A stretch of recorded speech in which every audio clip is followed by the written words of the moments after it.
thought no one loved her, thought no one wanted her, ran away from her castle.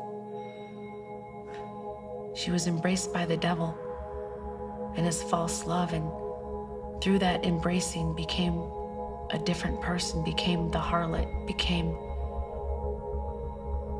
the queen of lies, the Jezebel.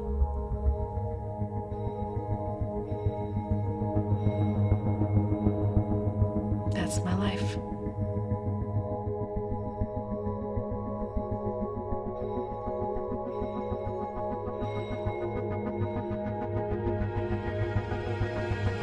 Growing up, I just remember my dad just raging.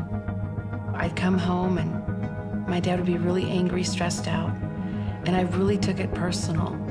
And I think that I thought to myself that I must be unlovable. High school, noticed that the boys were paying attention to me, and since I wasn't getting any attention from my dad, I gravitated toward any compliment, any pass that was made at me. I met this boy in school that stole my heart. He told me if I slept with him, we'd get married, we'd make a life together, we'd have babies. And I completely took my entire heart and gave it to this boy. And when I found out that he was sleeping with several of my best girlfriends, it was such a shock to me. Left high school, heartbroken, moved out of my parents' home. The day after I graduated, I remember waving at my mom when I was 18 and my dad, and in the back of the car, knowing I'd never come back because I was done. I got out into the beautiful city of Minneapolis, tried to find a way to go to college, but I had to work 3 jobs to have my own place and buy a car. And I found like a new thing inside of me that if I had nice clothes, if I went out to the clubs, I could meet different men that liked me, and maybe I could meet a rich guy that would sweep me off my feet and take care of me like a prince would. And so my girlfriend and I started going out to the nightclubs, and we had a fake ID. And one night we walked in. These men walked up to us at the bar and bought us drinks, Rolex watches, designer clothes. I looked at my girlfriend. These guys have money. My girlfriend starts to like one of the men. I told my girlfriend, get that guy's money. And I think what this really was building inside me was this vendetta, this deep-seated, rooted unforgiveness towards my dad, towards that boy in school. And I just wanted revenge. I was going to prove that I could make it in my life, and money was going to be the answer. My girlfriend takes off with this guy, goes to Hawaii. I'm working my 3 jobs. She calls me up and says, listen, I am on the beach. I'm in a drop-top Corvette, and I'm on my cell phone, and you need to come out here. And even though I didn't have the guts to ask her, you know, what are you doing? I just kind of went with it. It was like an automatic walking into a dark doorway that I knew something wasn't right. But the lure of the possibility of having nice things and finally having money that I never had growing up, finally being someone important, overrode all those feelings of any caution, and it blew it to the wind. And I went to Hawaii that very week, took a vacation from my jobs. And the first night that I was on Waikiki Beach, I actually sold myself with my girlfriend to some Japanese clients, and I became a prostitute.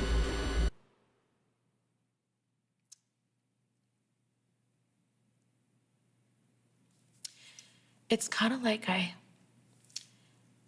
had this ring that I put on and I couldn't take it off. No longer could $3.47 an hour cut it. Once I found out that I could make hundreds, if not thousands of dollars, selling myself $500 an hour with no attachment, no relationship, $1,000 an hour. Now it was $2,000 an hour. It gave me this immense power. And if you wanted me for the night, that was $10,000. A few months later, I started dancing.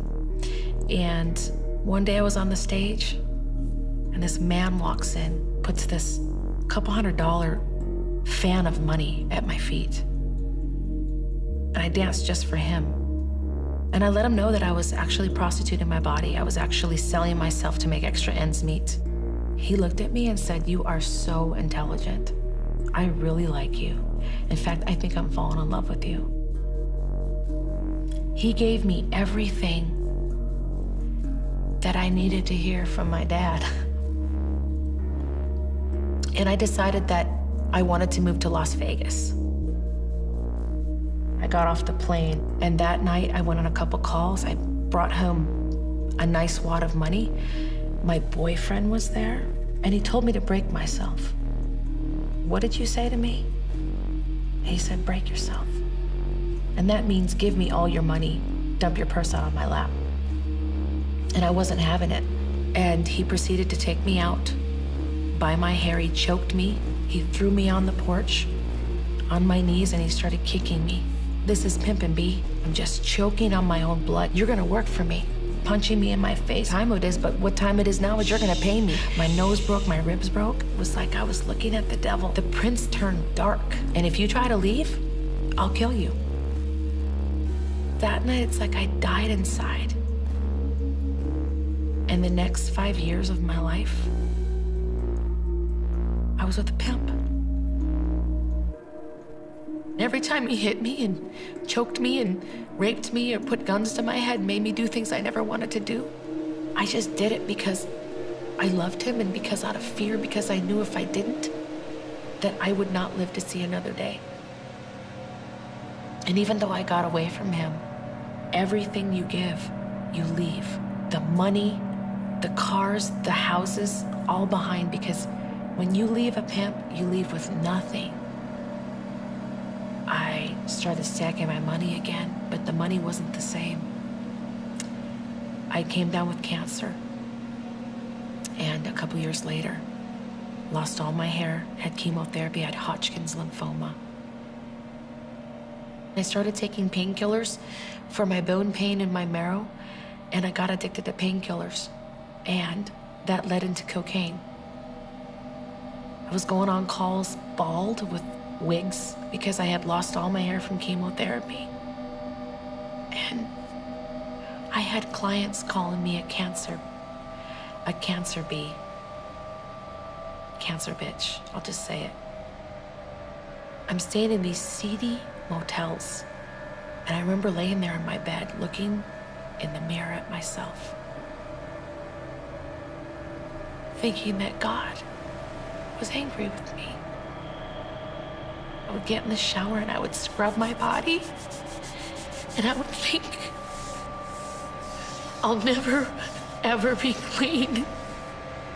I started freebasing cocaine, and one night, I just decided that I was just gonna get higher than I could, than I've ever been before, because I just wanted to erase all the pain of the cancer, the pain of my uncle, my sister, and my grandpa dying within 3 months of each other, the pain of losing all those years with my family up in the Midwest, the pain of losing all my friends, losing my cars, losing everything I had ever made. I took the hit of that coke, and I fell back. I went completely blind. It's like the whole room, the light that was on in that room turned dark. And I remember laying there, and I felt like this demonic presence just come over me, that I was completely alone, and I got really, really scared, and I just instinctively knew. I knew that I was at death's door. I was in this dark, dark cave, and I knew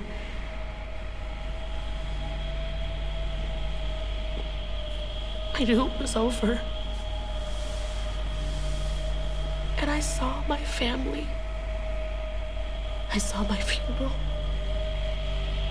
And I was in the coffin. And everybody was crying, and they were wiping their faces, and they were saying, she was just a prostitute.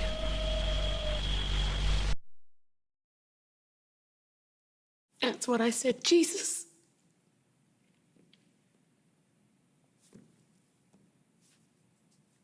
please save me. I don't know if you're real, but I don't want to die.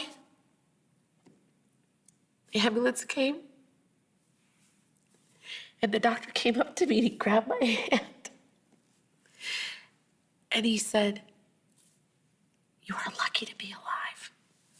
You have so much drugs in your system, little lady. You should be dead. God must be with you. And I knew that Jesus heard my prayer. And I laid there, and I had this peace come over me that was nothing like I'd ever felt in my entire life. And I knew God gave me a second chance. I got better, and I started reading my Bible. I recovered and was afraid to go to church. I'm not an ex-prostitute. Do I think if I walk in church, people are gonna look at me and really love me? But I walked in that church and people embraced me.